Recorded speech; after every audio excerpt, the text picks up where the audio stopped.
Olá a todos, eu sou o Everton de Oliveira, o professor Água do Instituto Água Sustentável e hoje eu trago para vocês aqui um técnico muito especial, Samuel Barreto. Ele é biólogo com especialização em sustentabilidade e conservação de recursos hídricos e ele é o gerente nacional de sistemas de água e alimentos da Nature Conservancy, a TNC.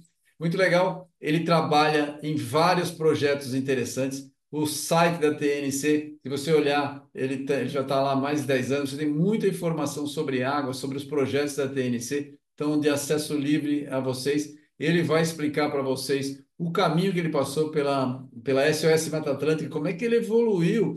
Você vai entender a cabeça de alguém que está pensando em água e pensando em uso dos recursos hídricos e da relação com o ecossistema de uma forma ampla, né, com experiência também que vem de vários locais do mundo, porque a TNC é uma instituição internacional. Então, vou trazer para vocês já vão ter o prazer aqui da gente falar com o Samuel Barreto. Samuel, bem-vindo. Conta para gente aí, da biologia para a conservação dos recursos hídricos. Um grande passo, né? Como é que foram os seus caminhos, né, para você desenvolver esse seu conhecimento e, claro, a paixão pelo assunto. Quem vê você, vê seu trabalho, percebe a paixão pelo trabalho. Conta para gente aí, bem-vindo. Não, obrigado. Eu agradeço a oportunidade, o espaço para a gente estar trocando ideias aqui.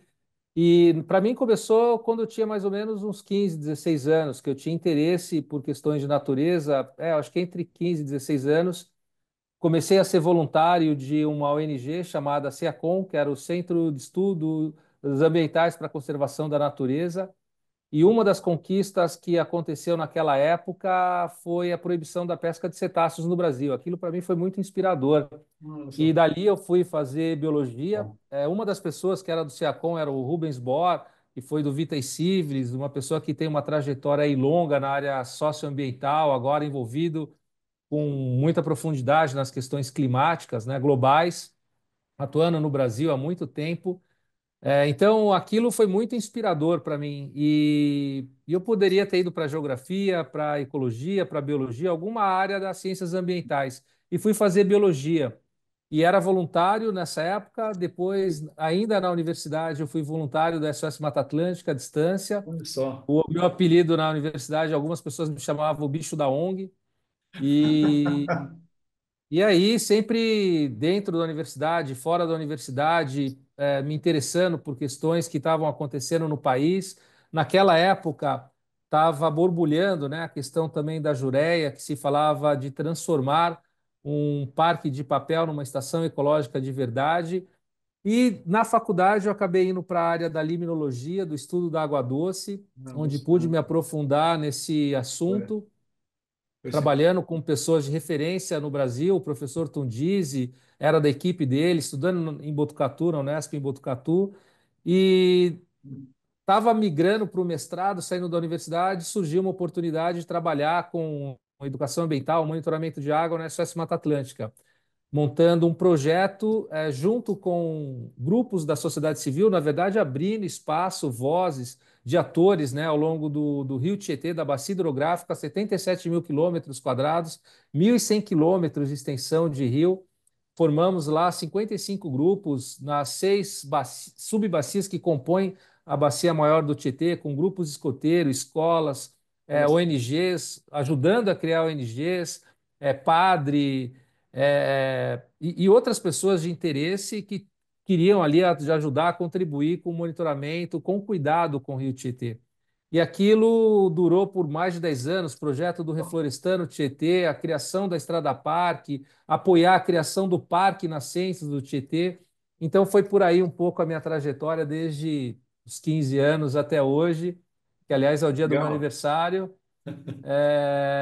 Depois trabalhando no WWF, ter uma perspectiva ampliando um pouco a dimensão do escopo nacional, mas sempre envolvido com as questões socioambientais, a oportunidade de entender melhor o Brasil, poder contribuir melhor com um país de dimensão continental, com tantas realidades do norte, do sul. Dentro da própria cidade de São Paulo, você tem o Brasil, imagina dentro do Brasil, com Imagina. diferentes perspectivas, né? Desafios enormes e, ao mesmo tempo, com uma riquíssima biodiversidade, sofrendo pressão, conhecendo ter o privilégio, né, de conhecer outras experiências mundo afora. E nos últimos 10 anos atuando na TNC, que é também uma organização ambiental, lidando com o assunto de água, agora também com sistemas de produção alimentares. É um pouco essa minha trajetória já de mais de 30 anos. Muito legal. Quer dizer, então o pessoal não errou de chamar você de bicho da ONG naquela época. Não erraram, não. Muito E foi legal. muito bacana esse trabalho do Rio Tietê, né? Você vê como é importante, Everton, abrir espaço, poder trazer a sociedade junto nessa esteira, né? Assim, não é que eram novas lideranças, mas pessoas com capacidade de liderança, de agregar. Só nessa iniciativa do Rio Tietê, que hoje a SOS mantém essa iniciativa, na época eram 55 pontos de monitoramento ao longo da bacia, hoje acho que são mais de 400 pontos espalhados pelo Brasil, dando voz, engajando, mobilizando atores da sociedade para o cuidado com a água. Mas só para dar algumas referências, uma das Legal. pessoas que participava desse trabalho era um menino, hoje é o presidente do IBAMA, o Rodrigo Agostinho. Então, a gente tem muito orgulho dessa iniciativa, outras ações de recuperação de bacias hidrográficas, como lá na região de Araruama, trabalhando com o comitê, ajudando a implementar políticas de recursos hídricos no Brasil, a política das águas, né, os instrumentos econômicos, ajudando a trazer elementos aí para a segurança hídrica, talvez um dos assuntos, junto com as mudanças climáticas, mais importantes que a gente Ah, tenha eu no planeta. tenho certeza. Muito legal. Conta pra gente aí, qual o trabalho da TNC? A gente acompanha, como a gente conversou antes aqui, a gente acompanha o trabalho de vocês, né? Mas conta pra gente aí o trabalho da TNC, qual a atuação dela com a água, qual a abordagem, base técnica, objetivo? Conta pra gente, dá uns exemplos aí. Perfeito. A TNC ela está no Brasil há mais de 35 anos. Nós reorganizamos a nossa estratégia de ação, definindo 3 territórios como foco de trabalho. Não que os outros não sejam fundamentais, são, mas a gente não tem perna para atuar em todos. Um deles é o Cerrado, que é uma área gigantesca, mais de 2 milhões de quilômetros quadrados. O único bioma, exceto o Pampa, que conecta com os demais, Amazonas, Caatinga, Pantanal, Mata Atlântica, a ter um foco de ação mais específico no Vale do Araguaia, mas olhando para todo o Cerrado, na Amazônia, com foco mais específico no Pará, e na Mata Atlântica, com foco mais específico dentro da área da Mantiqueira, que englobam os estados de São Paulo, Minas Gerais e Rio de Janeiro, mais de 600 municípios, numa área aproximadamente do tamanho de Portugal. Eu falava, né, o Brasil de dimensões continentais, só para falar desse pedacinho da área da Mata Atlântica maior do que Portugal. Então, nesses territórios, a gente procura identificar as questões que são mais problemáticas, não são questões simples, são questões complexas, e trazer a restauração dos ecossistemas como uma base para o desenvolvimento econômico, para o desenvolvimento social.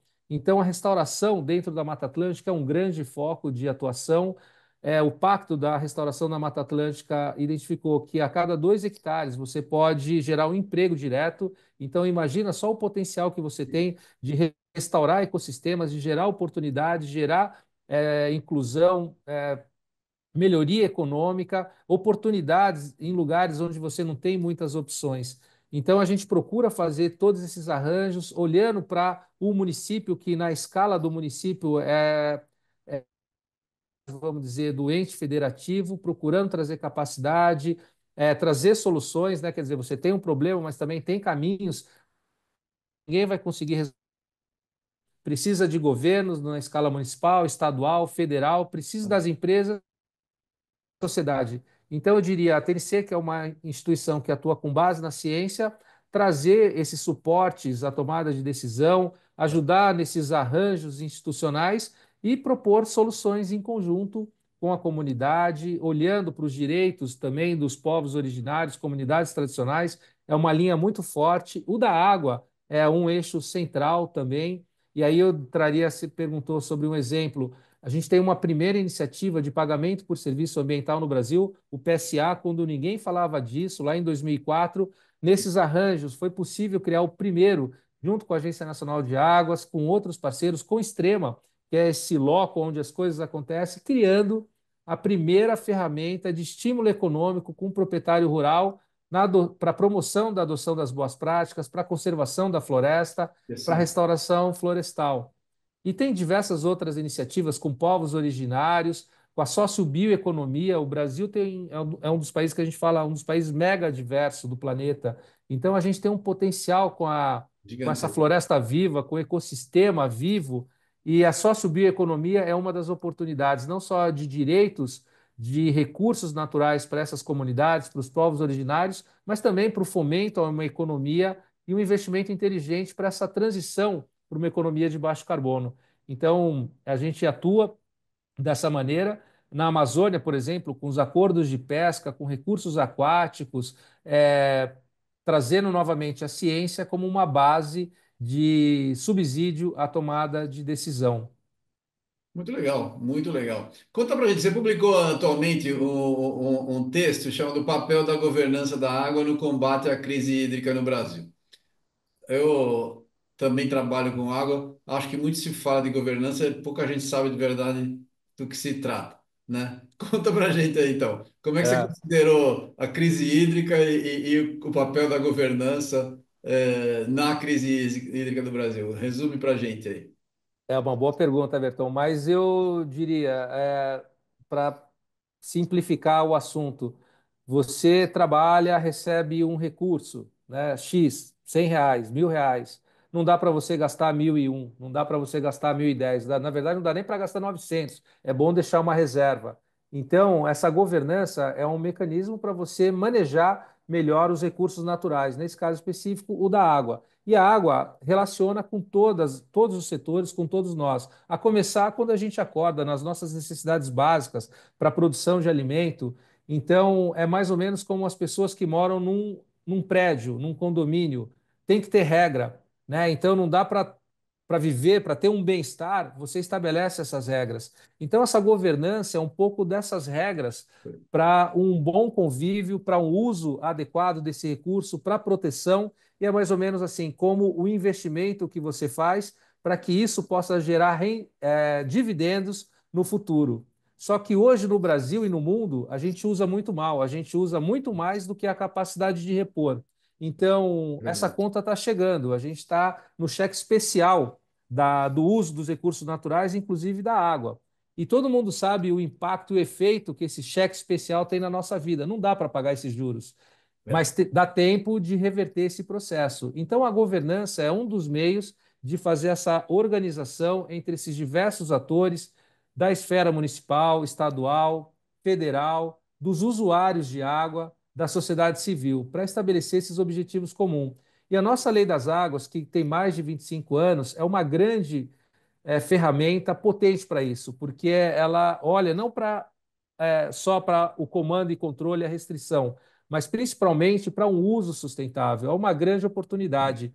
Hoje no Brasil, eu diria que talvez seja o país do mundo com maior número de comitês de bacias hidrográficas, que é essa esfera que reúne esses diversos atores. Porque na água, diferente da gestão administrativa, a água não respeita limite municipal, estadual ou federal. A unidade de planejamento é a bacia hidrográfica. E dentro dessas bacias, né, tem um recorte de atores que é como se fosse esse condomínio. E é entre esse condomínio envolvendo o governo, usuários e sociedade que a gente tem que chegar nesse acordo. E a governança é um dos meios para isso. Muito bom, muito bom. Gostei muito da tua explicação. E a gente tem a bacia hidrográfica, lembrando, como eu trabalho com água subterrânea, que nem sempre a água subterrânea ainda respeita a bacia hidrográfica, né? Exato, é um bom ponto, aliás, um ponto fundamental, porque é um desafio das pessoas, da sociedade, enxergar o rio como uma unidade viva. Parece que é só água superficial, mas É, tem uma vida. Imagina a água que está embaixo da terra, e você tem toda a razão, um outro contexto, uma outra relação. E é fundamental, né, a gente prestar atenção nessas áreas de recarga, nessa capacidade de uso, como por exemplo o que aconteceu no Peru. Eu acho que aqui todo mundo que nos assiste deve gostar do aspargo, né? claro. Produzido numa área que chove 1 milímetro por ano, aumentando a produção. Só que qual que é o milagre? A exploração e o esgotamento da água Água subterrânea, podendo subterrânea. levar a um colapso. Então, aí voltando, né? Se você ganha R$ 1.000, não dá para gastar nem 900, muito menos 1.500, 1.200. senão a gente entra nesse cheque especial. E eu acho que é essa conta que a gente tem que reverter. Em termos de recursos naturais, há cerca de uns 10 anos, a nossa, a nossa mesada anual acabava em outubro, ela já está acabando em agosto, em julho. Então, a gente tem que fazer um esforço maior. E aí não significa restrição, mas um uso mais Muito inteligente mais inteligente, desse sem recurso dúvida. que é fundamental para a vida, né? Esse é o trabalho, é a minha causa principal na vida, o uso inteligente de água, é que é muito, muito difícil. As pessoas não enxergam todos os. É difícil mesmo de. Não estou falando que é difícil por preguiça. É um assunto que precisa de dedicação, porque tem muitas nuances, tem água diferente, posição diferente, tem que trabalhar em conjunto. Vocês têm algum trabalho com água subterrânea na TNC? A gente desenvolveu algumas análises e agora eu acho que a gente está entrando mais fortemente. A TNC atua em mais de 100 países do mundo. Então, Sim. existem lugares que têm estudos muito robustos sobre isso, inclusive mostrando essa relação de água subterrânea com os ecossistemas, né? Então, Sim. ecossistemas que são dependentes de água subterrânea. A gente fez uma análise mais pontual no oeste da Bahia, mostrando como Olha que legal. a mudança do uso do solo e a intensificação na irrigação estava sendo um desafio na produção de soja, chegando a ter uma redução em torno de 30% da água superficial, trazendo impacto também para esse uso da água subterrânea, né? Então, ocupando áreas de recarga, sem o manejo adequado, sem esse uso de licença da água adequada. Então, voltando, né? É aquele uso do condomínio, tem que ter uma regra. Mas no Brasil ainda está sendo muito pontual essa nossa análise. Mas esse trabalho do Cerrado vai nos permitir mergulhar a fundo com a devida necessidade e grau de profundidade para analisar de que maneira que é possível usar mas de forma sustentável. Até porque no Cerrado é uma das áreas chave de produção de Claro. alimento e uma área-chave também para a implementação dos polos de irrigação. E o conceito, de forma geral, é o seguinte: bom, se tiver algum problema de água superficial, vamos para a água subterrânea. Então, é um modelo que não dá para aceitar, né? Quer dizer, e aí, de novo, como que a gente atua? Podendo trazer subsídio, essas análises para ofertar, né, discutir e subsidiar a melhor tomada de Uma decisão com decisão. base na melhor ciência disponível, né? É exatamente isso. Não é que não pode usar, é usar inteligentemente, né? Exato, exato. Sempre assim, sempre assim. E É, mesmo no Centro-Oeste, né, só para trazer esse dado, Everton, um lugar que tem cerca de 16% da água superficial do Brasil, em tese, um certo conforto, mesmo que nesse momento o país passe por 60% do território enfrentando seca moderada, seca severa, já ainda assim com essa reserva, no estado do Tocantins, algumas bacias já tendo conflito por esse uso desregulado da água para a produção de alimento. Conflito, inclusive, entre irrigantes. Então, numa área que tem um potencial gigantesco para intensificar a utilização por meio dessa fonte, tem que ter um uso sustentável. Os bancos de outorga têm que estar muito bem preparados. Essa estrutura de governo, voltando para o assunto da governança, é fundamental que esteja muito bem equacionada. E a sociedade participando, colaborando e também com atenção sobre esse assunto.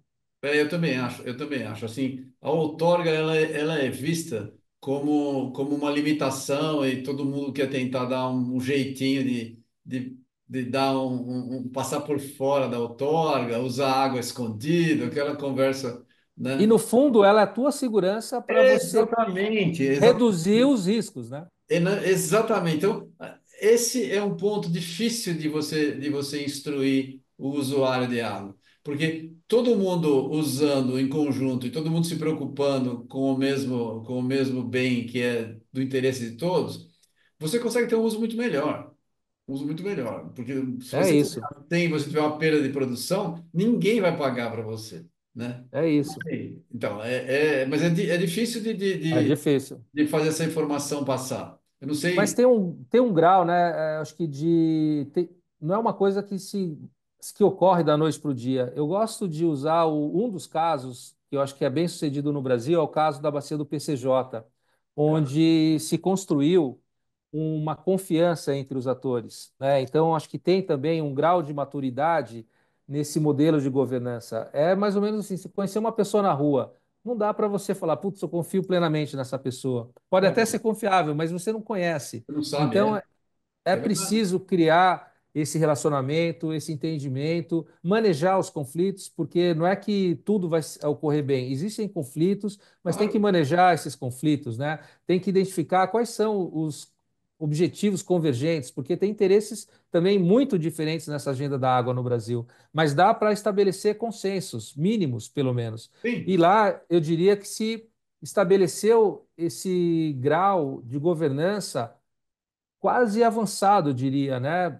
Num grau avançado, certamente avançado comparado com ah, outras é localidades o no melhor. Brasil, É sem mas dúvida. num grau muito elevado, a ponto de você conseguir, por exemplo, transformar um rio de classe 4 para as pessoas entenderem, né? A gente tem a classificação de água no país, classe 4 é o rio morto, um rio É que o não tem morto. vida, um rio que É. passa aqui ao Rio Tietê, em São Paulo. Transformaram o Rio de Jundiaí num rio de classe 4 para um rio de classe 3 com investimento, com governança, com perenidade, com acordos. E isso foi fundamental durante o período que nós enfrentamos no estado de São Paulo a maior seca da história, permitindo com que municípios pudessem captar essa água no momento extremamente crítico. Então, mostra um pouco desses benefícios, né, que essa gestão, que essa governança, que a aplicação dos instrumentos oferece para os diferentes atores. Então, a outorga é uma dessas ferramentas, né? É verdade, é verdade. Quem não acompanhou não sabe o quão difícil é para você fazer trazer um rio de classe 4 para classe 3 num lugar tão desenvolvido, né? Esse é Exato. o detalhe. É um lugar desenvolvido, tem indústria, tem agricultura, Muita tem gente, né? tudo, tem Muita muita gente gente. mora. É. 7% do PIB do Brasil está na bacia do PCJ. Pois é. Juntando com a região metropolitana, né? Quer dizer, uma grande concentração populacional, uma grande concentração econômica, com nem tanta disponibilidade de água, né? Então, tem que manejar da melhor forma Não, possível. não. O PCJ é onde é o norte atualmente no Brasil para todos os comitês, né? Interessante. É muito bom, muito bom. Legal mesmo, eu concordo contigo nisso aí.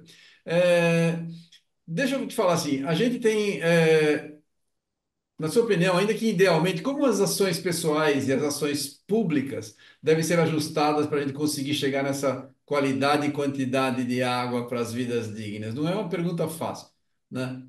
Eu Eu acho. diria, eu... Pode falar. Não, não, desculpa, eu te interrompi.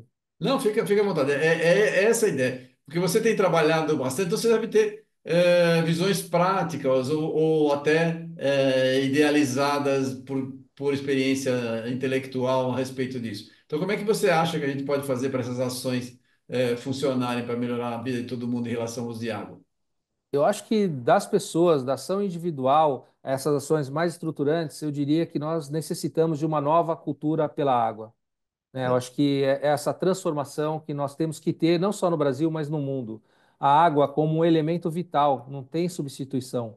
Então, é fundamental que todos nós não só tenhamos essa consciência, mas a passagem da consciência para o comportamento, né? Porque eu tenho certeza que todos aqui que nos assistem sabem dos efeitos do cigarro. No entanto, ter a consciência do impacto sobre a saúde e a mudança para deixar de fumar é um passo longo. A consciência é um primeiro estágio nessa nova cultura pela água, mas vai desde o nosso dia a dia, daquilo que eu posso fazer, porque às vezes, e é complexo mesmo essa transformação, mas tem coisas que eu consigo começar a fazer no meu raio de ação no meu dia a dia, posso influenciar outras pessoas. Existem formas de você amplificar a tua participação. Nós vamos ter eleições municipais, né? Quer dizer, quem que você está elegendo para te representar que defenda esses interesses da água, que defenda os interesses ambientais, é, como algo fundamental para o nosso, para a nossa sobrevivência aqui. É, eu acho. Como no nosso caso do Brasil, temos os comitês de bacia, né? Há um espaço de participação, entender um pouco desse processo, cobrar legisladores, mas também fazer Claro. a sua parte, né? Então, eu acho que é um conjunto de coisas que se somam. Só que essas ações individuais, claro que se você for pegar uma ação pontual, ela não vai ter resultado. Mas para mostrar que a ação individual, quando colocado em coletividade, ela tem um impacto. Um exemplo simples: se você economizar 3 minutos do seu tempo de banho, você vai economizar pelo menos aí de 5 a 15 litros de água. Então, coloca isso numa escala da população que vive numa cidade, só para mostrar um efeito que uma ação individual, quando colocada de forma coletiva, tem.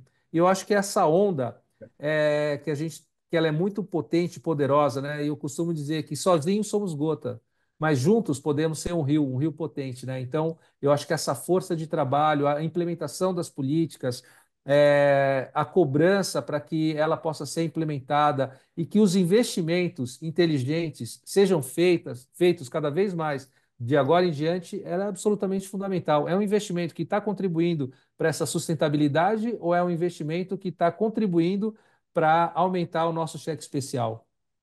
Boa, boa, concordo. Eu fiz vários trabalhos na parte de uso de água. A gente tem que foi até a tese da Bruna, que você conheceu aqui, que está trabalhando com a gente escondida aí na gravação, sobre compensação hídrica. A gente tem um trabalho de compensação hídrica para tentar gerar uma economia para poder reinvestir em áreas que a gente não consegue. Reinvestir em recarga artificial, por exemplo.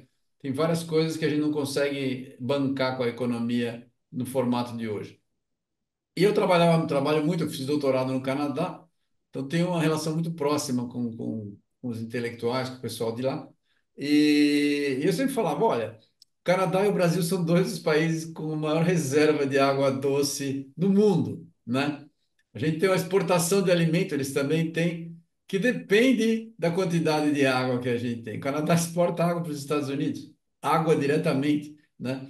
Então, se a gente tivesse valor de fato para a água, né, e ela eventualmente viesse a ser incorporada nos produtos, é um ganho imenso, porque o mundo está atrás de produtos que dependam de água, porque vários lugares não tem água para a população toda. E a gente, de certa forma, são países abençoados em relação a isso. Então, era um caminho, que, na verdade, vai na linha do que você falou. É bem, bem interessante.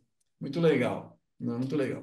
Deixa eu falar, bom, como a gente está com o tempo aqui, eu sei, curto, conta pra gente. O mundo precisa de água. Como é que você vê a situação do Brasil em termos de água e alimentos em relação aos outros países? Você tem uma experiência grande, que você tem a visão dos trabalhos da TNC em outros países. O que você pode dizer?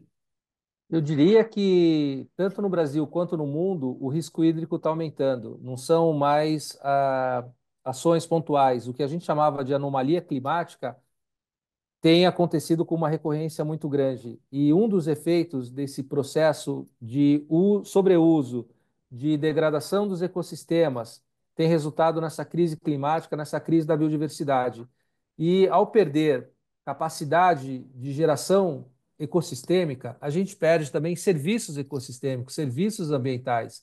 Isso está acontecendo no mundo de forma generalizada e fenômenos, né, desses extremos climáticos. A gente está no Brasil passando por 2 anos praticamente de seca consecutiva intensa, acentuado pelo processo de El Niño, né, que atrasa, inclusive, a chuva, concentra essa chuva.